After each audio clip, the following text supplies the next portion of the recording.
जय हिंद दोस्तों। आज मैं आप लोगों के सामने भारतीय सेना में आरटीजेसीओ के पद पर भर्ती होने वाले वो दोस्त जिन्होंने इस बार रिटन एग्ज़ाम पास किया हुआ है, उनका फिज़िकल टेस्ट जो हो रहा है और नेक्स्ट कई मंथ तक जारी रहेगा, उसके बारे में बात करने की कोशिश करता हूँ। दोस्तों, अभी 30 जुलाई को हरियाणा और दिल्ली में आरटीजेसीओ की जो भर्ती है उन लोगों का फिज़िकल हुआ। उसमें उन लोगों को फिज़िकल में कितना समय दिया गया, मेडिकल में क्या क्या समस्याएं आई और डॉक्यूमेंटेशन में उनको किस चीज़ की ज़रूरत थी, उसके बारे में आज बात करेंगे। सबसे पहले दोस्तों, मैं आप लोगों को बताता चलूं कि 30 जुलाई 2023 को दिल्ली एनसीआर और हरियाणा में जो साथी सेलेक्टेड थे यानी कि शॉर्ट लिस्टेड थे रिटन एग्ज़ाम में, उन लोगों का फिज़िकल हुआ, जिसमें तकरीबन 50 स्टूडेंट्स ने भाग लिया और उसमें से 30 के लगभग अभी आगे के लिए पहुंच चुके हैं। कुछ लोगों पर पॉइंट्स बने हैं, जिनमें 3 मौलवी भी हैं, 2 हरियाणा से हैं, 1 दिल्ली से। तो उन लोगों से जब मैंने इसमें तफसीली बात की तो उन्होंने बताया कि सबसे पहले हम लोगों को 4 बजे वहाँ बुलाया गया और डॉक्यूमेंट्स वगैरह चेक किए। और डॉक्यूमेंट्स में उन्होंने कहा, हालांकि हमने उनको पहले भी ये चीज़ बताई हुई थी कि आप अपने सारे ओरिजिनल डॉक्यूमेंट्स लेकर के जाएं, आधार कार्ड, पैन कार्ड, इसके अलावा मैरिज सर्टिफिकेट, या आप अगर शादीशुदा नहीं है तो आप उसका भी सर्टिफिकेट लेकर के जाएं। इसके अलावा आपके 10वीं 12वीं बीए और आलिम, या फिर आपके पास जो हमारे पंडित जी भाई हैं या ग्रंथी जी हैं, उनके जो आचार्य या कर्मकांड या शास्त्री का जो डिप्लोमा होता है, इन चीज़ों की ज़रूरत थी। वो सब के सब ओरिजिनल डॉक्यूमेंट्स लेकर के आप जाएं। सबसे पहले ये चीज़ हमने उनको पहले भी बताई हुई थी और फिर भी बताया। तो दोस्तों, यही चीज़ों की वहाँ ज़रूरत पड़ी। इसमें कुछ लोगों के साथ समस्या जो आई वो उसमें आई, जैसे कि मौलवी के लिए मैं आपको बता दूं, क्योंकि दूसरे धर्म के लिए तो बहुत सारे वीडियोस बनाए गए हैं, लेकिन मौलवी के बारे में लोगों को अभी पता नहीं है। तो मौलवी के लिए सबसे पहले आलिम की डिग्री है, आलिम इन अरबिक, यानी कि जो मदरसे में 8 साल का कोर्स होता है आलिम का, वो किया जाता है, उसकी वो मान्यता है। और वो भी सारे मदरसों से नहीं है, कुछ ही मदरसे उसमें शामिल हैं, जैसे कि दारुल उलूम देवबंद है, दारुल उलूम नदवतुल उलमा लखनऊ है, इसके अलावा शाही मुरादाबाद है, मज़ाहिरुल उलूम है। ऐसे ही बहुत सारे मदरसे हैं जो फेमस मदरसे हैं। दिल्ली में भी हैं, जैसे फतेहपुरी है, अमीनिया है, हुसैन बख्श है, जामी इस्लामी सनाबिल है, रियाजुल उलूम है। ऐसे और भी कुछ मदरसे हैं उनसे जिन्होंने आलमियत की है, यानी कि 8 साल का जो कोर्स होता है वो किया है वो। इसके अलावा यूपी बोर्ड से और बिहार बोर्ड से भी मुअल्लिम, मुंशी, मौलवी, आलिम ये कोर्स होता है। उसी में होता है अदीब, माहिर, माहिर इन उर्दू। ये कोर्सेज बोर्ड की तरफ से होते हैं, ये उर्दू में होते हैं। अदीब भी उर्दू में होता है, अदीब माहिर भी उर्दू में होता है, और माहिर इन उर्दू भी, ये भी उर्दू में ही होता है। ये तीनों के तीनों उर्दू में होते हैं। तो दोस्तों, जिनके पास जो भी डिग्रियां हैं वो ओरिजिनल लेकर के जाएं। सबसे पहला पॉइंट ये है, मौलवी के लिए मैं बता रहा हूँ। इसके साथ साथ आपके पास ग्रेजुएशन होनी चाहिए किसी भी रिकॉग्नाइज्ड यूनिवर्सिटी से, जो कि यूजीसी से अप्रूव्ड यूनिवर्सिटी हैं, उनसे आपके पास ग्रेजुएशन यानी कि बीए होनी चाहिए। अब वो बीए या तो अरबिक में हो या उर्दू में हो, दोनों चलेगी, दोनों मान्य होंगी।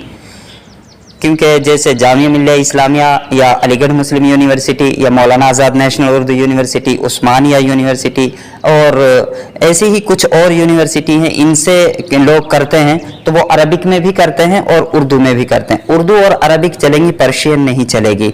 इस बार आप लोगों को मैं और बता दूं कि पंडित जी जो हैं उनकी इस बार बीए संस्कृत को मान्य नहीं किया गया है, यानी कि उसको अमान्य कर दिया गया है, बीए और एमए संस्कृत को।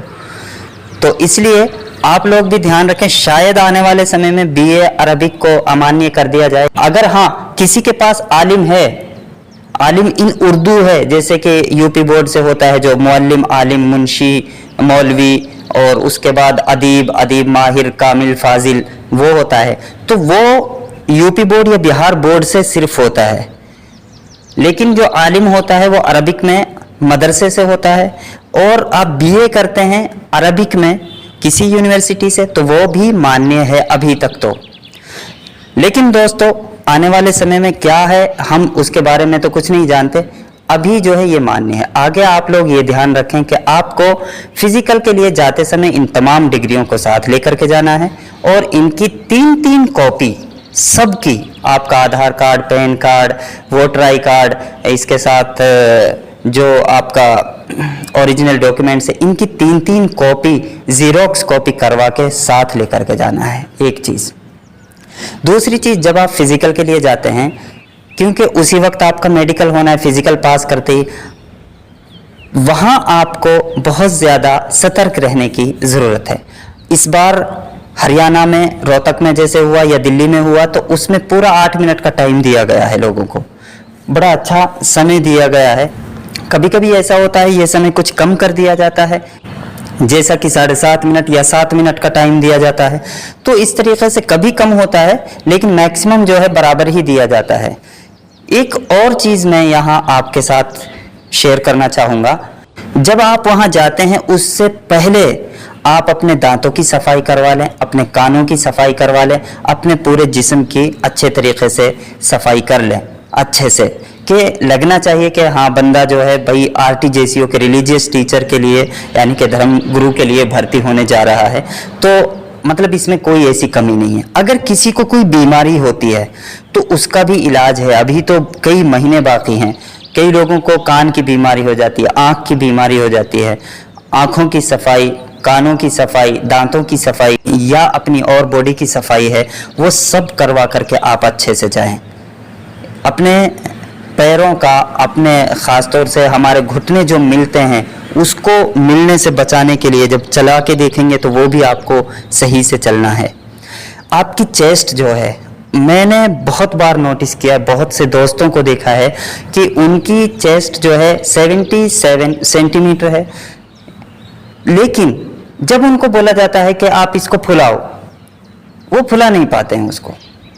ये सबसे बड़ी प्रॉब्लम होती है, सबसे बड़ी समस्या होती है। यहाँ पर 5 सेंटीमीटर फुलाना है, तो उसको फुलाने में यह है क्योंकि हम पहले ही सीना तान के फुला के खड़े हो जाते हैं, अब जब फुलाने की बारी आती है तो फिर क्या फुलाएंगे। 5 सेंटीमीटर उसको फुलाना है, इसलिए आप नॉर्मल खड़े हों, जैसे कि नॉर्मल हालत में होते हैं, उतनी चेस्ट मेरे ख्याल में सबकी होती है।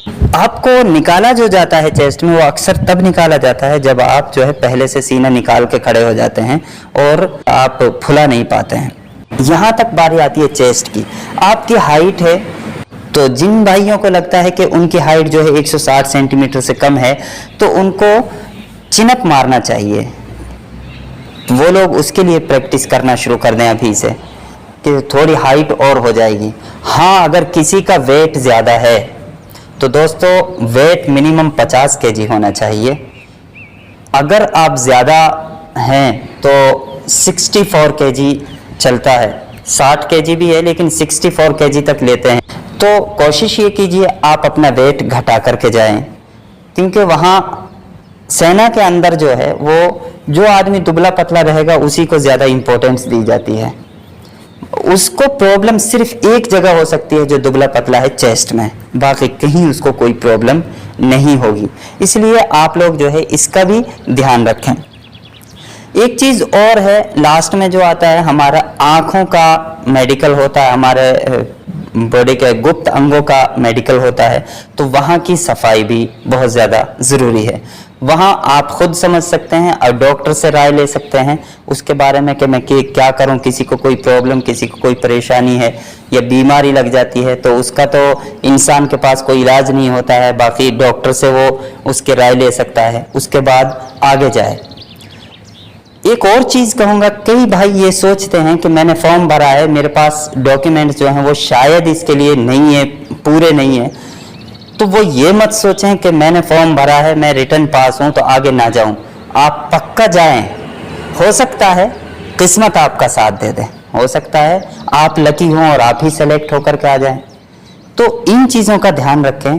अगर आप लोगों को कोई भी प्रॉब्लम आती है, हमसे कांटेक्ट कर सकते हैं। हमने अपना जो कांटेक्ट नंबर है वो इसमें पिछली वीडियोस में दिया हुआ है। आप प्लेलिस्ट में जाकर के मेरी वीडियोस को देखें, आपको उसमें बहुत ज़्यादा मोटिवेशन भी मिलेगा और काम की चीज़ें भी मिलेंगी। मेरा मकसद सिर्फ और सिर्फ इतना है कि मैं सही जानकारी आप लोगों तक पहुंचाऊं और उसका फ़ायदा आप लोगों को हो। तो दोस्तों, जल्द मिलते हैं एक नई वीडियो के साथ। अस्सलाम वालेकुम व रहमतुल्लाह।